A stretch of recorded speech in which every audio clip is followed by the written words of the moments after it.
नमस्कार दोस्तों, कैसे हैं आप सभी। आज की कहानी का शीर्षक है तुम ना करना। नानी घूमने कब जाएंगे।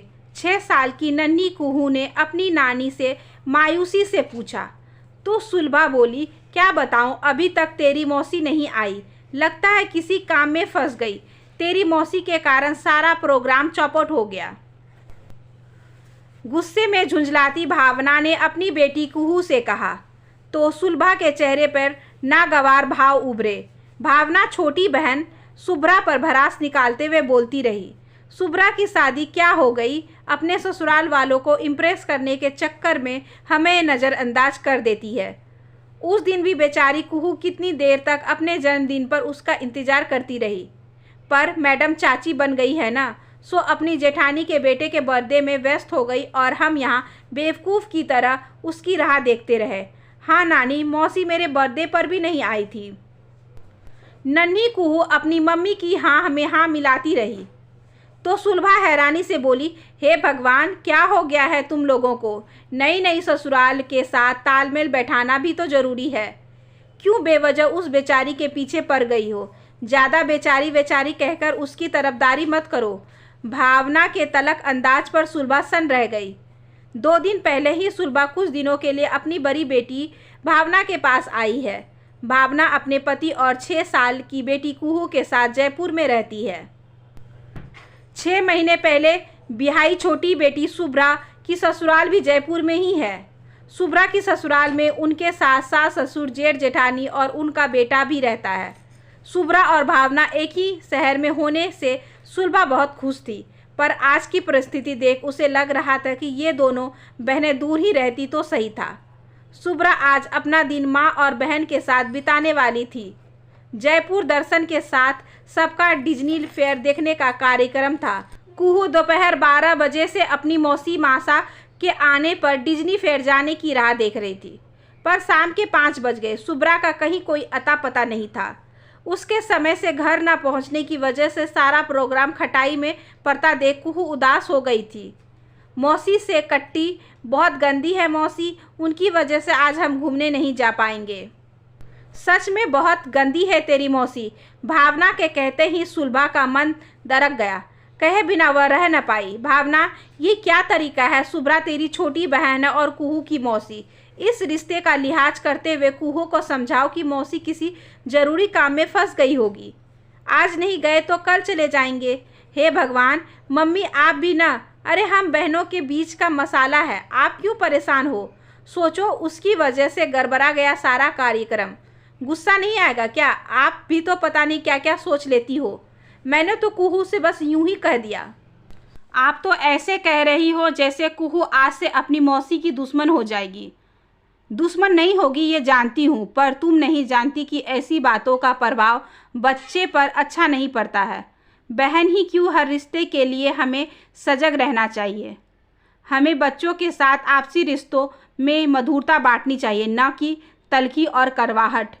जानती हूँ तू सुभ्रा से बहुत प्यार करती है। ये भी समझती हूँ कि उसी प्यार के चलते तुम लोग एक दूसरे को अधिकारपूर्ण उल्हाना दे देते हो।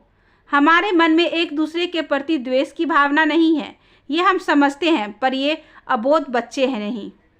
आपसी रिश्तों में यदि किसी बात पर गुस्सा आ भी गया तो इन बच्चों के सामने उसे प्रकट मत करो। तुम्हारा गुस्सा कल प्रेम में बदल जाएगा, पर इनके मन में पनपा ईर्ष्या द्वेष क्रोध का अंकुर इनके मन में अपनी जड़ें पसार लेगा। भावना अपनी माँ की तीव्र प्रतिक्रिया देख हतप्रभ थी। सुलभा की इस तीव्र प्रतिक्रिया के पीछे उसे कोई कारण समझ में नहीं आया, पर सुलभा के अवचेतन मन की एक ग्लानि थी कि अपनी छोटी बहन आभा के प्रति कभी उसने भी जाने अनजाने में बड़ी होती बेटियों के साथ मन की कही अनकही साझा करने के चक्कर में आभा के प्रति हंसी मजाक या संजीदगी के साथ कुछ नकारात्मक भरी थी। बेटियों के मन में अपनी ही मौसी के प्रति प्रतिस्पर्धा बढ़ती चली गई। मौसी का फ़ोन तो आता नहीं है, फिर आपको क्या पड़ी है उनसे बात करने की। बड़ी होती बेटियों की दुनियादारी देख वह फूली न समाती थी, पर समय के साथ छोटी बहन ने उसके मन के कोमल हिस्सों को तब स्पर्श किया जब सुभ्रा की शादी पक्की हुई। सुभ्रा की शादी के करीब 6 महीने पहले आभा घर आ गई।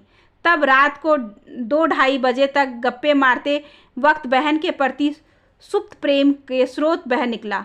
ठंडे पड़े रिश्ते एक दूसरे का साथ पाकर गर्मा गए। एक दूसरे की अहमियत जो भुला दी गई थी वह महसूस हुई तो दोनों भावुक हो उठी। आभा जब जाने लगी तो सुलभा ने भावुकता से कहा, फ़ोन पर कभी कभी बात कर लिया करो। यह सुन आभा उसके गले लगते हुए बोली, हाँ दीदी, अब जल्दी जल्दी फ़ोन करूँगी। सच बताऊँ, नाराज़ भी तुमने भी कभी से मुझे फ़ोन नहीं किया। मैंने भी सोच लिया था जब तक तुम बात नहीं करोगी मैं भी फ़ोन नहीं करूँगी। बेटियां हैं तो क्या बहन को भूल जाओगी? पल में रूठने और पल में मनाने वाली छोटी बहन हमेशा की तरह साफ गोई से मन की बात कह गई। बेटियां अपनी जगह और बहन अपनी जगह समझी। फिलहाल छोटी बहन से खूब काम करवाने का समय आ गया है। हाँ दीदी, शुभ्रा की शादी में खूब धमाल करेंगे। आभा के कहने पर उसने स्नेह से उसके हाथों को सहलाया। आभा के जाने से घर सूना लग रहा था। शुभ्रा भी विदा हो जाएगी तो घर कैसा लगेगा, यह सोचकर उसने सिर सोफे पर टिका दिया। शुभ्रा अपनी माँ को थका थका सा देख चिंता से बोली थी, मौसी के आने पर बेवजह खुद को इतना थका लिया। खाना बाहर से भी आ सकता था या फिर मेड से बनवा लेती, पर नहीं, आप लोगों को तो सारा प्यार खाने में ही उड़ेलना अच्छा लगता है। और हाँ मम्मी, मेरी शादी में मौसी की दखल अंदाजी ज़्यादा ना होने देना। पिछली बार भावना दी की शादी में कमरा सुधारने के चक्कर में हमारा सामान ऐसी की तैसी कर दी थी।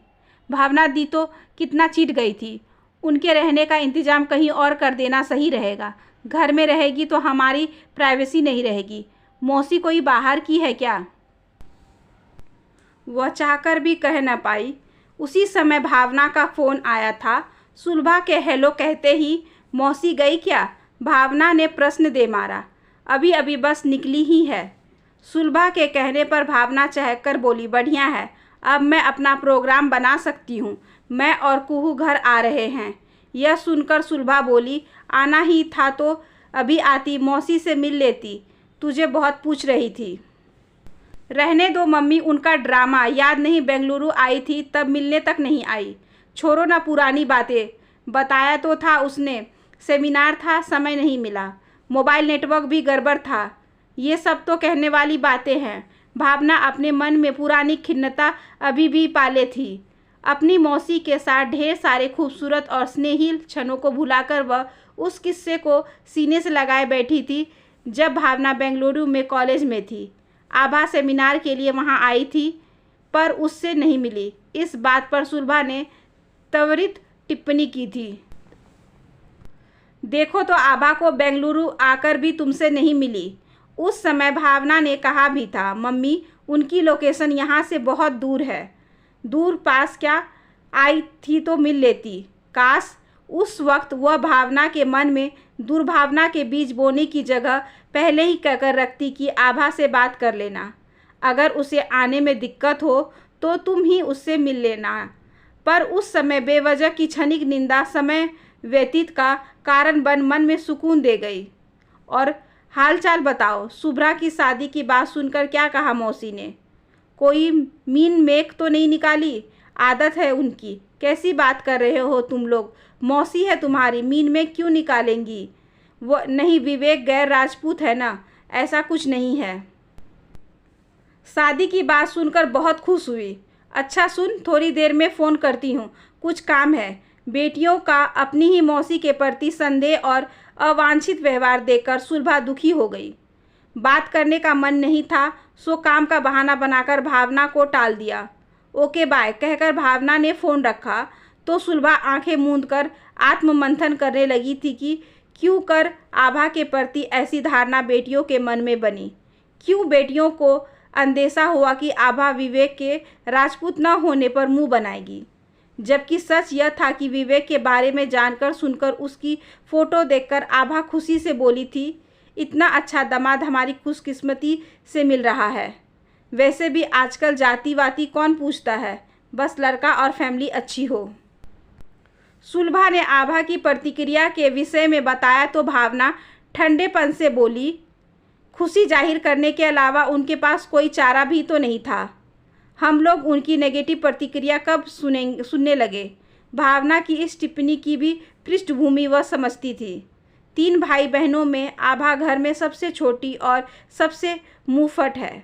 आभा से 2 साल बड़े और उससे 4 साल छोटे भाई शिशिर ने लव मैरिज की थी।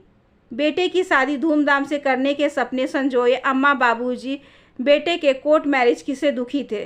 अम्मा बाबूजी की मायूसी देख पहले तो आभा ने शिशिर के कोर्ट मैरिज करने पर फटकार लगाई, फिर स्वयं ही अथक प्रयास से शिशिर और उसकी पत्नी को अम्मा बाबूजी का आशीर्वाद दिलवाया।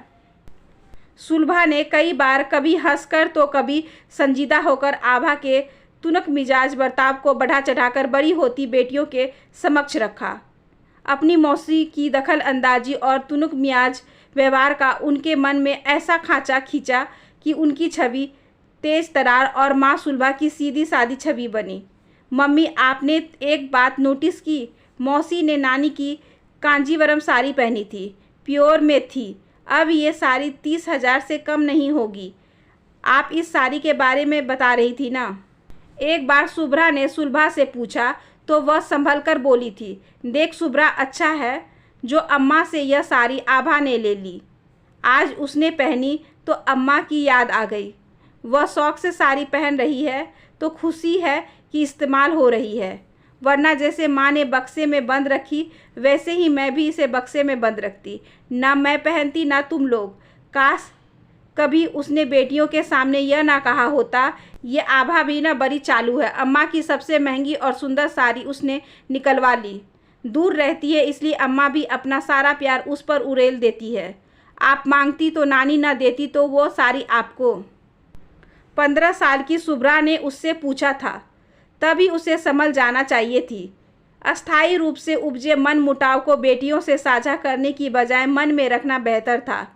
भाई बहन बचपन में परस्पर खूब लड़ते झगड़ते हैं, फिर एक हो जाते हैं, क्योंकि उस समय उनके वैचारिक मतभेदों को कोई हवा नहीं देता। हर भाई बहन की अपनी खासियत, अच्छाइयाँ बुराइयाँ उनके व्यवहार का हिस्सा होती है। बचपन में उसी व्यवहार के साथ एक दूसरे संग अनेक मतभेदों के बीच रहते हैं, पर विवाह के बाद मतभेद जब बच्चों तक पहुंचते हैं तब वे कई गुना बढ़ जाते हैं। भाई बहन एक दूसरे के प्रति व्यवहारिक बनते हैं। यही व्यवहारिकता उनके बीच नैसर्गिक अपनत्व को ख़त्म कर देती है। विवाह के बाद क्यों हमारा तुम्हारा अलग अलग परिवार होता है? उसने भी कभी नासमझी की। छोटी बहन के प्रति अंतर विरोधों को अपनी बेटियों से साझा करना उसकी गलती थी। अपने मन में आते जाते हर प्रकार के विचारों को बेटियों से साझा करने की ललक का परिणाम है कि अपनी ही मौसी के प्रति उनके मन में दुर्भावना है। आभा जाहिर करे ना करे, पर क्या शुभ्रा भावना की तलखी और खिंचाव महसूस नहीं करती होगी? ये बेटियां कहाँ से समझेगी हम भाई बहनों के प्रेम की जड़ों की गहराई? हमारी आपसी बॉन्डिंग ये बॉन्डिंग ही है जो आज भी अनेक गतिरोधों के बाद भी रह रहकर एक दूसरे के पास ले आती है, और जो दिल में दूरियां आ जाए तो मन को सलाती है। उसे याद आया जब भावना शुभ्रा छोटी थी, तब शिशिर और आभा में होर होती कि कौन सुलभा के घर जाएगा। आभा बच्चों के मोहवश सुलभा के पास जब तब खिंचती आती थी। उनको दुलारना, संभालना, खाना खिलाना सब तो किया है आभा ने।